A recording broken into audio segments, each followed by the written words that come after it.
dépit d'un contexte sanitaire difficile, la 18e édition de la Semaine de l'étudiant des facultés de médecine et d'odontostomatologie et de pharmacie s'est déroulée du 27 au 29 janvier 2021.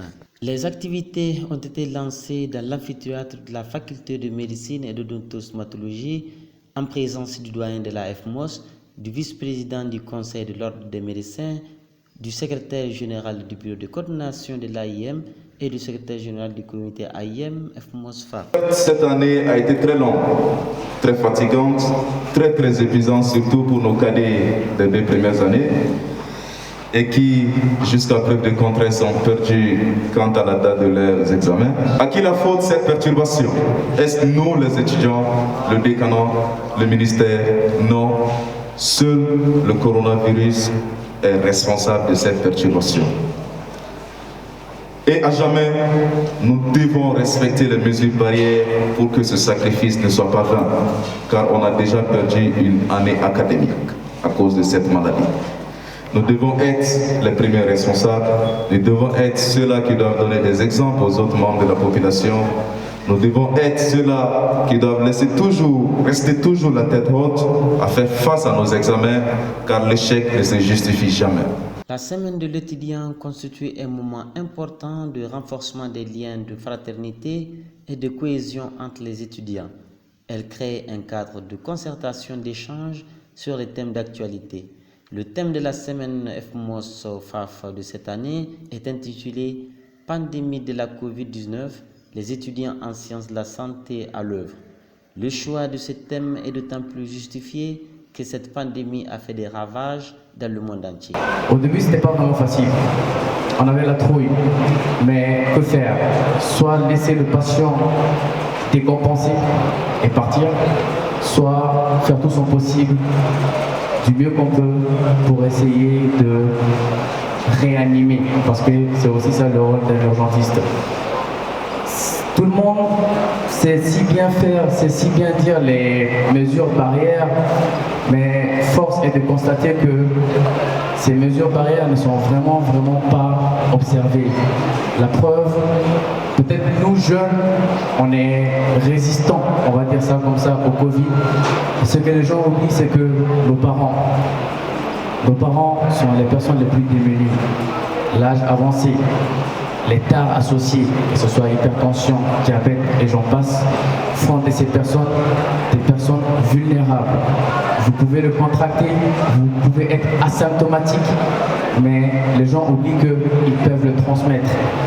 Raison pour laquelle vous allez remarquer qu'aux urgences, la majorité des personnes, d'ailleurs je dois le préciser que sur ma thèse, c'est la prise en charge de toute dyspnée aux urgences et ça inclut effectivement le Covid.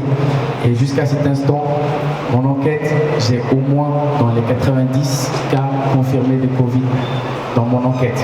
Et tous à l'intervalle de 50 à 75 ans. Majoritairement des hypertendus, des diabétiques et d'autres tas associés. La chose la plus difficile à digérer aujourd'hui, en cet instant T, c'est de voir qu'en réalité, il y a des personnes qui pensent que Covid n'existe pas. Ça m'écoeure, mais c'est une réalité. Vous allez dire à des malades que votre malade il a le Covid. Je vous promets que nous on a vu aux urgences, on nous a poté. Covid n'existe pas, c'est un truc qui est politique et donc on veut bouffer l'argent dans ça. N'amenez pas mon patient au niveau de... Ne l'amenez pas de côté, ne l'isolez pas. Il ne va pas partir dans aucun centre de prise en charge de Covid. Il va rester ici où vous allez nous le donner. On va le partir avec notre malade. Vous n'allez pas bouffer votre argent sur votre dos. C'est écœurant. Donc je pense que la sensibilisation, elle doit vraiment continuer. Aujourd'hui, il y a plusieurs moyens pour détecter le Covid. Le meilleur moyen, le plus efficace, c'est surtout la tomodensitométrie pulmonaire, ce qu'on appelle les verres de Poli. Pour ceux qui ont fait les stages, ils ont pu le remarquer et ça gâte le poumon totalement. Et c'est en termes de pourcentage. Donc je vous exhorterai, il ne faut pas fuir, je vous exhorterai à aller faire les stages. Au contraire, allez apprendre cette maladie. Parce que tôt ou tard, nous serons vraiment obligés de vivre avec cette maladie. Il n'y a pas de choix. Donc pourquoi la fuir? Autant mieux la connaître, la maîtriser et aller au front pour mieux soigner. La semaine de l'étudiant en médecine, odontosmatologie et pharmacie est une vieille tradition qui consiste à rassembler les étudiants de deux facultés autour de plusieurs activités importantes. Au programme de cette année, outre un match gala entre les secrétaires généraux et les étudiants et plusieurs autres activités, une conférence de débat a été animée au cours de laquelle les responsabilités des étudiants de la médecine et de pharmacie dans la gestion de l'épidémie ont été situées. Comment vous allez lutter contre une maladie si vous ne savez pas qui est touché? Les étudiants qui sont atteints, est-ce que c'est les étudiants de première année? Est-ce que c'est les étudiants de sixième année? Est-ce que c'est les étudiants de cinquième année? Quel est le profil de l'étudiant qui est atteint et comment? Ce sont ces informations qui nous aident à prévenir et à utiliser les mots qu'il faut pour la population et pour vous-même aussi. Et quelles mesures on va prendre? Des étudiants de Harvard se sont mis à travailler et à développer des modules. Ce n'est pas des anciens qui ont fait. Ils ont développé 8 modules. Ils ont mis sur leur site pour atteindre les autres étudiants des universités pour pouvoir les sensibiliser, les former par rapport à Covid. Et ils ont créé ça sur leur site et vous pouvez aussi visiter le site et pourquoi pas aussi faire quelque chose qui convient à notre contexte. On peut faire toute sa carrière sans avoir traité une épidémie. Et nous avons l'opportunité, on ne va pas dire chance, mais nous avons l'opportunité de participer à la gestion d'une situation comme ça. Et en ce moment, si nous ne faisons pas attention, cela va passer sans que nous n'en tirions aucune leçon. Et dans ces cas, nous avons dit, alors, faire un projet. Et c'est ce qui a été le projet que nous allons vous présenter par la suite. Donc, il s'agissait de prendre cette opportunité pour montrer aux étudiants de façon pratique qu'est-ce que l'on fait en cas d'épidémie. Parce que vous voyez dans tous les pays, dans toutes les formations des facultés de médecine, il n'y a pas un module spécial pour dire aux étudiants quand une épidémie vient, on fait comme ça. Et c'est ce qui a eu les gens avec Covid. Quand c'est venu, c'est en ce moment qu'on a commencé à mettre des politiques en place.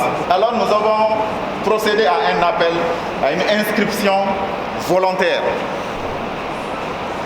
des étudiants d'un certain niveau, des internes, des thésards ou même les DS, pour faire avec eux un projet pédagogique, volontariat des étudiants en médecine dans la prise en charge de la pandémie à Covid-19. Et les objectifs étaient de montrer aux étudiants les principes de prise en charge de maladies à potentiel épidémique, en se focalisant sur Covid-19 et parler sur l'exercice médical et le système de santé au Mali. La semaine de l'étudiant est une activité de récréation, mais également de formation et de sensibilisation des populations. En effet, cette 18e édition a été possible grâce à l'implication du Conseil de l'Ordre des médecins du Mali. C'est une fierté pour nous d'être à ce pupitre aujourd'hui pour remercier le comité AIM de la faculté pour avoir pensé à l'ordre des médecins, notamment la présidente pour être la marraine de cette édition.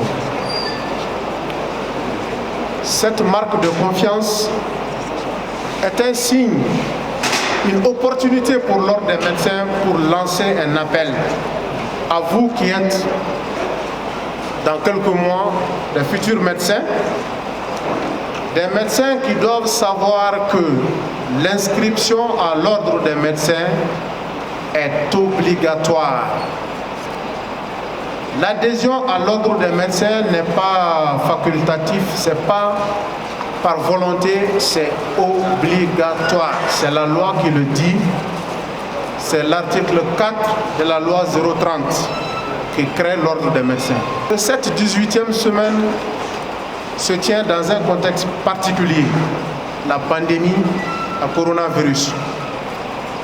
c'est le lieu de féliciter le comité AIM pour avoir dit, malgré la pandémie à coronavirus, le monde ne va pas s'arrêter, nos activités doivent se faire. La semaine de l'étudiant doit se faire et les dispositions doivent être prises. Je suis très content, très satisfait de la disposition de la salle. Nous voyons que vraiment les étudiants de la faculté de médecine et de pharmacie donnent l'exemple des mesures de prévention. Soyez-en félicités et remerciés.